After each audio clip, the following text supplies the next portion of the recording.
Hello, ഇന്ന് നമ്മൾ ബീഫും കൂർക്കയാണ് കേട്ടോ നിങ്ങളെ പരിചയപ്പെടുത്തുന്നത്. ഇത് എൻ്റെ സ്റ്റൈലാണ്. ഞാൻ ഇങ്ങനെയാണ് വെക്കുന്നത്. അതായത് ഞങ്ങൾ തൃശ്ശൂർക്കാർക്ക് ബീഫും കൂർക്ക എന്ന് പറഞ്ഞാൽ ഒരു പ്രത്യേക ഇഷ്ടമാണ്. തൃശ്ശൂർ മാത്രമല്ല, വേറെ പല സ്ഥലങ്ങളിലും ബീഫും കൂർക്കയ്ക്കും ഒത്തിരി ആരാധകരുണ്ടെന്നറിയാം. അപ്പം ഞാനിവിടെ ഇങ്ങനെയാണ് കേട്ടോ ഉണ്ടാക്കാൻ പോകുന്നത്.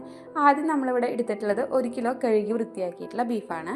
ഇനി നമ്മളതിലേക്ക് ആവശ്യമായിട്ടുള്ള കൂർക്ക, കുറച്ച് കൂർക്ക എടുത്തിട്ടുണ്ട് കേട്ടോ. ഇത് അധികമൊന്നും എടുത്തിട്ടില്ല, വളരെ കുറച്ച് മാത്രമേ എടുത്തിട്ടുള്ളൂ. പിന്നെ 3 സവാള എടുത്തിട്ടുണ്ട്.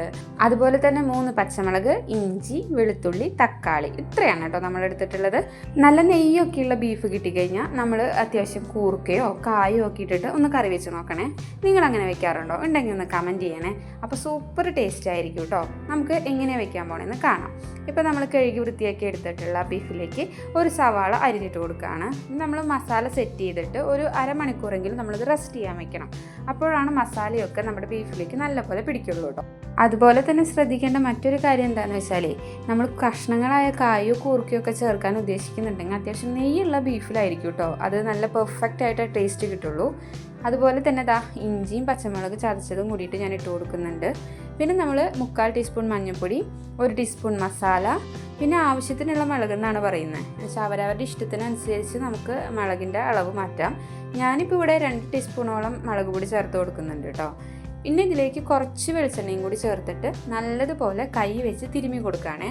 കൈ വെച്ച് തിരുമ്മുമ്പോൾ ഒരു പ്രത്യേകതയുണ്ട്. ഈ ഇഞ്ചിയും പച്ചമുളകും സവാളയും ഒക്കെ നമ്മളൊന്ന് ഞെരടി കൊടുക്കണേ. അപ്പോഴാണ് ആ ബീഫിലേക്ക് കറക്റ്റായിട്ടുള്ള ഒരു ടേസ്റ്റ് കിട്ടുള്ളൂ. എന്നിട്ട് ഒരു അരമണിക്കൂർ നമ്മളിത് റെസ്റ്റ് ചെയ്യാൻ വയ്ക്കും. അപ്പോൾ ബീഫ് ഇഷ്ടപ്പെടുന്ന ആരെങ്കിലും ഉണ്ടെങ്കിൽ, ഇങ്ങനെ ഇതുവരെ ചെയ്തിട്ടില്ല എന്നുണ്ടെങ്കിൽ, അടുത്ത പ്രാവശ്യം ബീഫ് കിട്ടുമ്പോൾ, ഇനിയിപ്പോൾ എന്തായാലും ഈ വിഷുവും ഈസ്റ്ററൊക്കെ വരികയാണ്, അപ്പോൾ ഇങ്ങനെ ഒന്ന് ട്രൈ ചെയ്ത് നോക്കിയിട്ട് ഫീഡ്ബാക്ക് അറിയിക്കണേ. സൂപ്പർ ടേസ്റ്റാണ് കേട്ടോ, നല്ല ടേസ്റ്റാണ്, എല്ലാവർക്കും ഇഷ്ടപ്പെടും. ആ നെയ്യിൽ ആ കൂർക്കയൊക്കെ വെന്ത് വരുമ്പോൾ ആ കൂർക്ക തന്നെ കഴിക്കാൻ ഒരു പ്രത്യേക ടേസ്റ്റാണ്. അപ്പോൾ ഉണ്ടാക്കി നോക്കണേ.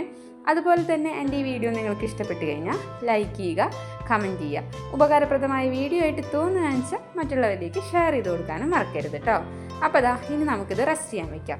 ഇനി ഇതിലേക്ക് ആവശ്യമായിട്ടുള്ള, അതായത് നമ്മൾ മസാല വഴറ്റാനായിട്ട് ആവശ്യമായിട്ടുള്ള നേരത്തെ എടുത്ത് വെച്ചിട്ടുള്ള 2 സവാള, തക്കാളി, ഇഞ്ചി, പച്ചമുളകൊക്കെ നമ്മൾ അരിഞ്ഞെടുക്കുകയാണ് കേട്ടോ. ബീഫ് എങ്ങനെ കറി വെച്ചാലും ടേസ്റ്റാണല്ലേ. കായിട്ടാലും നാളികേരക്കൊത്തിട്ടാലും ഇനിയിപ്പോൾ തന്നെ കറി വെച്ച് റോസ്റ്റ് ചെയ്തെടുത്താലും അടിപൊളി ടേസ്റ്റാണ്.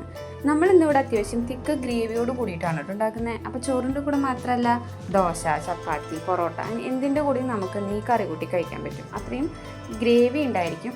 അതുപോലെ തന്നെ ഉണ്ടാക്കാനും വളരെ എളുപ്പമാണ് കേട്ടോ. ഇപ്പോൾ നമ്മുടെ സവാള, ഇഞ്ചി, പച്ചമുളക്, തക്കാളി റെഡി ആയിട്ടുണ്ട്.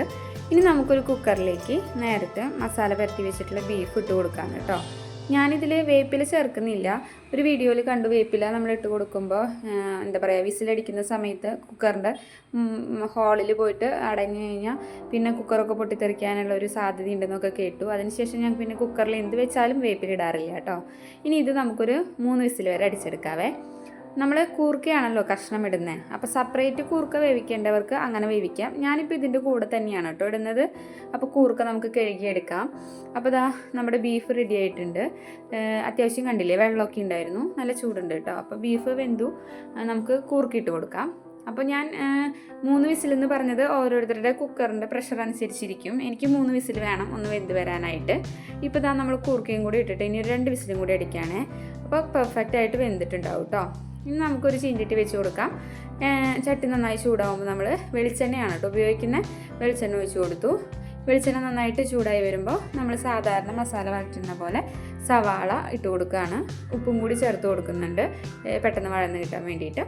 ഇനി അതൊന്ന് നല്ല ഗോൾഡൻ കളർ ആവണ വരെ നമുക്കൊന്ന് വഴറ്റിയെടുക്കാം. അതിനുശേഷം ഇഞ്ചി, പച്ചമുളക്, വെളുത്തുള്ളി ചേർത്തിട്ട് ഒന്ന് വഴറ്റിയെടുക്കണം. അതിൻ്റെയൊക്കെ പച്ചമണം മാറുമ്പോഴാണ് കേട്ടോ മസാല ചേർക്കുക. ഇനിയിപ്പോൾ ഈസ്റ്ററൊക്കെയാണ് വരാൻ പോകുന്നത്. അപ്പോൾ എന്തായാലും നമ്മുടെ വീട്ടിൽ ഗസ്റ്റൊക്കെ വരും. അപ്പോൾ ഒരു പ്രാവശ്യമെങ്കിലും ഇതുപോലെ ഒന്ന് ഉണ്ടാക്കി കൊടുത്തു നോക്ക്, അവർക്ക് എന്തായാലും ഇഷ്ടമാവും.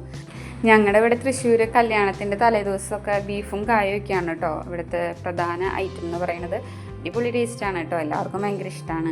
അപ്പോൾ ഈ കറിക്ക് ഒരു ചെറിയ മധുരവും എരിവും ഉപ്പും ഒക്കെ ആകുമ്പോൾ ഒരു പ്രത്യേക ടേസ്റ്റ് തന്നെയാണ് കേട്ടോ. അത് ഉണ്ടാക്കി കഴിച്ചാൽ തന്നെ അറിയുള്ളൂ.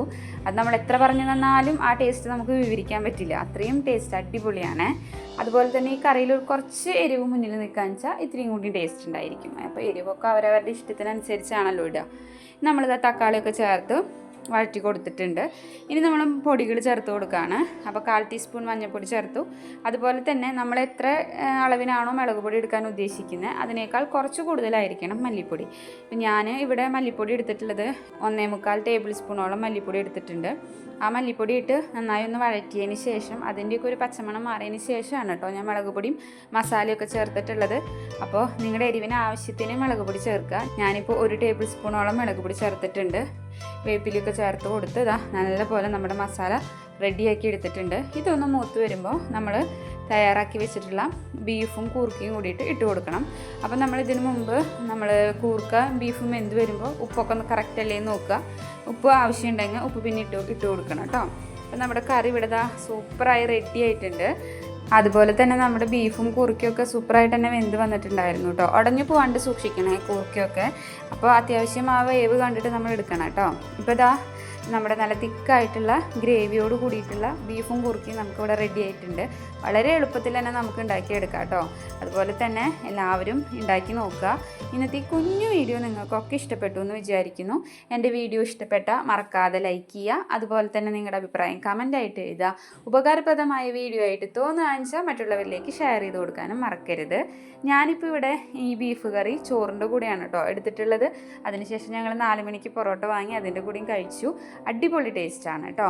അപ്പോൾ എല്ലാവരും എന്തായാലും ഉണ്ടാക്കി നോക്കുക. നമ്മുടെ ഈസ്റ്ററും വിഷുവും ഒക്കെ കളർഫുള്ളാക്കി എടുക്കുക. അപ്പോൾ ഇനി നമുക്ക് പുതിയൊരു വീഡിയോയിൽ പുതിയൊരു വിഭവവുമായിട്ട് കാണാം. അപ്പോൾ എല്ലാവർക്കും thank you for watching. By.